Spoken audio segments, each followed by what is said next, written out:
Hello brothers and sisters, and welcome to another Vegematic. Well, this is Vegematic under the radar technically. And everybody loves a parade, and I guess, you know, especially if you blow $30 million on displaying your manhood in front of the world. There are many people that are planning to disrupt the parade. I guess show up in Washington en masse. Gee, be bigger than the parade itself. Great little website, Stop Trump's Military Parade. Just looked at it. It's pretty interesting. And they're talking about the glorification of war and how since World War II the US has killed 20 million people in 37 nations. 20 million people in 37 nations.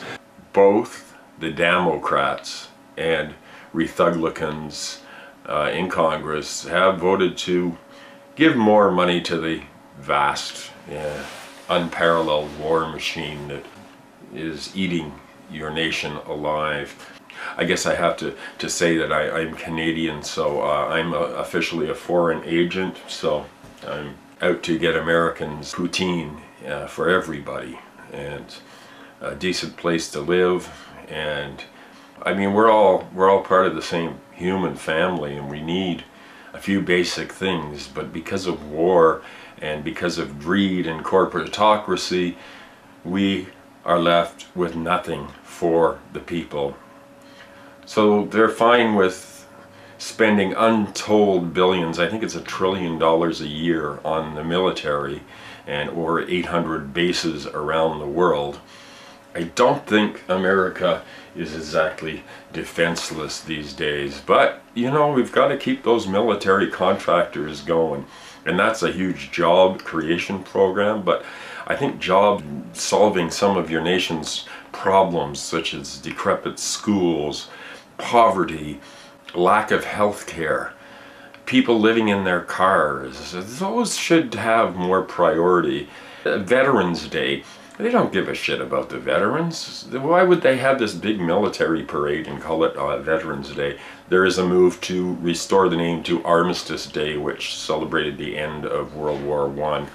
So Veterans Day, I think that a lot of homeless veterans, a lot of crippled veterans, a lot of veterans that are fed up are going to show up in the anti-parade. So I think the anti-parade is growing and growing bigger and bigger and bigger. And my only question is, how much brutality will be used against protesters? Because we know what these people are all about. We know what they have planned, and it ain't good. And we had, of course, Mr. Grump going around saying that, hey, it's good that the Chinese premier can be premier for life, and maybe we ought to try that someday. Don't worry, he is going to try that someday. And I will say, I told you so right from the beginning. This guy is not going to leave willingly. He will have to be carted off in a rubber suit, tied and rolled on a gurney out of that place, screaming and kicking and saying, "But I want to make America great again." So this is interesting. Herr Grump has signed a resolution to permit dumping mining waste into waterways. Allow that, take any restrictions off that, pollute the shit out of it. What the hell? It's only the earth, it's only the planet. If somebody was trying to destroy a nation, a culture, a way of life, freedom, if somebody actually was setting out to do that, they couldn't do any worse than the Orange Clown. The Orange Clown is the world's worst nightmare. An idiot, dotard, who has no clue about anything except his own vulgar appetites. His grasping for the ultimate power. People like that are megalomaniacs. He's not going to stop. He wants more. President isn't enough. President for life might be better. Massive military operations against whoever crosses them. This is going to get really, really ugly. And speaking of military contractors, Boeing Corporation, they paid 0.8% on 17.5 billion, 0.8% taxes. Wouldn't you like to do that? And they paid that amount of tax while screwing 68,000 workers out of their pensions. So, make America great again. Boeing, hats off to you. And of course, you have the bank deregulation, just in case something on the off chance could go wrong and the banks might lose some money.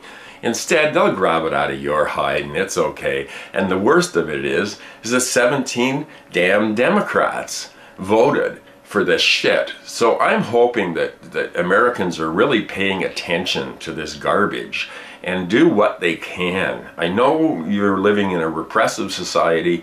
I'm in Canada. It's a little bit better, not a whole lot, but at least we have a little bit more sanity at the moment. Hey guys, guess what? I got 3 subscribers after my last video. 3 new subscribers. So this is just so exciting to me. I haven't had a new subscriber in months. So I'd like to thank Cobalt Please and Jeffrey Pearson and Ultra High Carb Life for subscribing to me. You will not regret subscribing to me. Well, you might, but then it's easy enough to unsubscribe, so I don't think you'll... I will make an attempt to make this entertaining and interesting to the best of my ability, which, granted, isn't always top-notch. Well, I am working towards getting the big 1,000 subs, just because I've been on this tube thing for 6 years or so and have less subs than anybody, so I would like to give it a real shot to get to 1,000. And I need your help in that I want to put together a prize package, and I was thinking, what am I going to do for 1,000 subscribers? What kind of prize could I put together?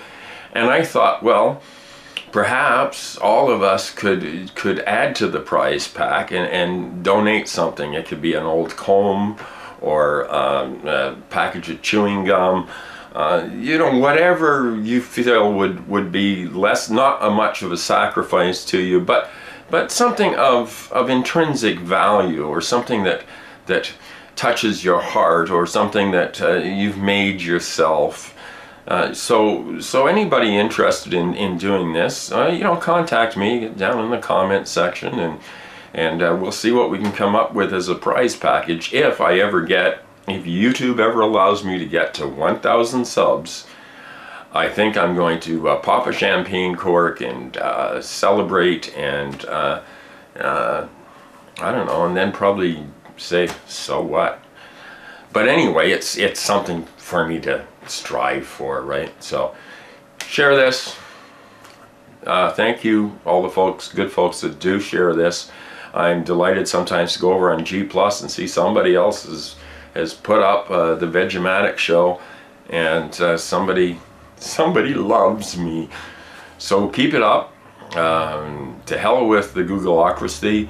We're going to defeat the Googleocracy eventually, because eventually it's just going to consume itself like the rest of capitalism. It gets so large that it becomes unwieldy, and it's going to consume itself. Capitalism eats itself in the end. So the Googleocracy one day will eat itself. I just wish they'd hurry up.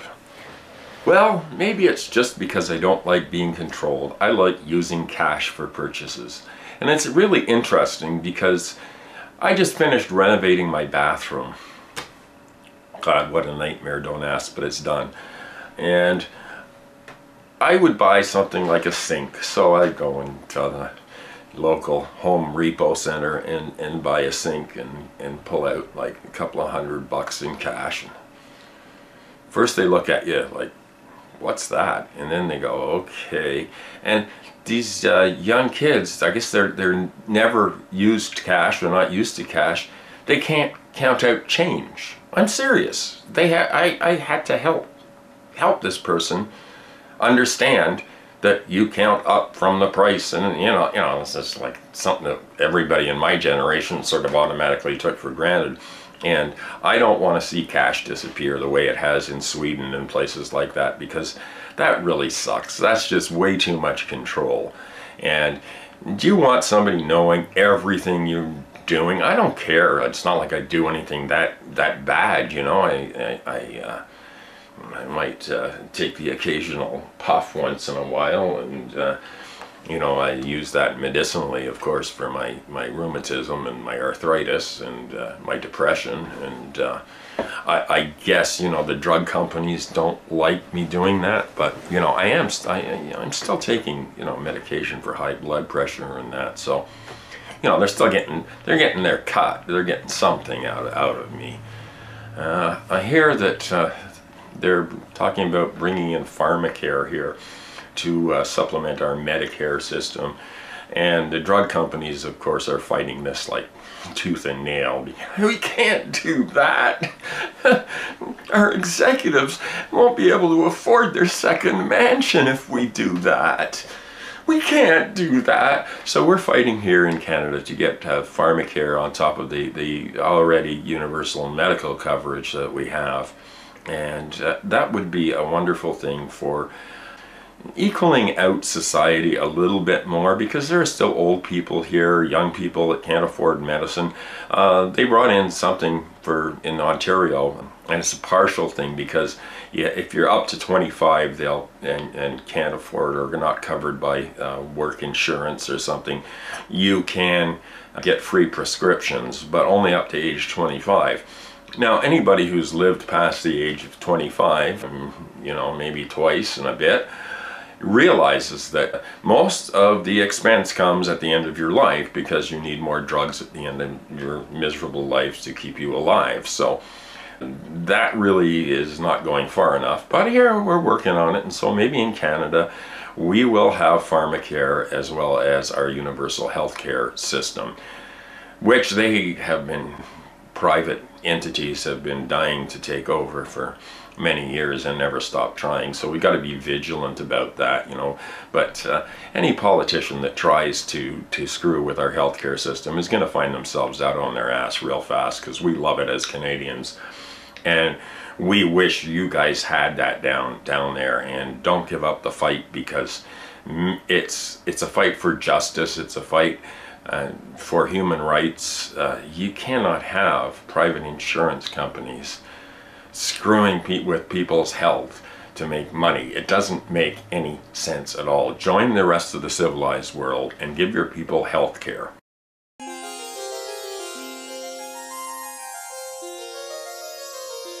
So I gotta wonder why I still do this stuff. This stuff takes a lot of work, particularly like the intro tonight took me probably 3 hours to do. But it's worth it, because if it connects with other human beings and other folks that are connected by the heart and not by greed, and the whole of society is built on such a lie, and there are some who see through it, and most don't. And they continue to live in that lie, and they continue to live in that false reality that somehow getting one up on your neighbor, or you know, I saw this ad on TV the other day, and well, shop at this furniture store and you can keep up with the Joneses. I don't even know who the fuck the Joneses are, and why the hell would I want to keep up with them anyway? And remember, watch the Vegematic channel, simply because I didn't get enough attention as a child. Thank you for watching, and I'll see you on the next show. Peace, love, harmony, all those things that are non-existent in the world. Let's make them happen.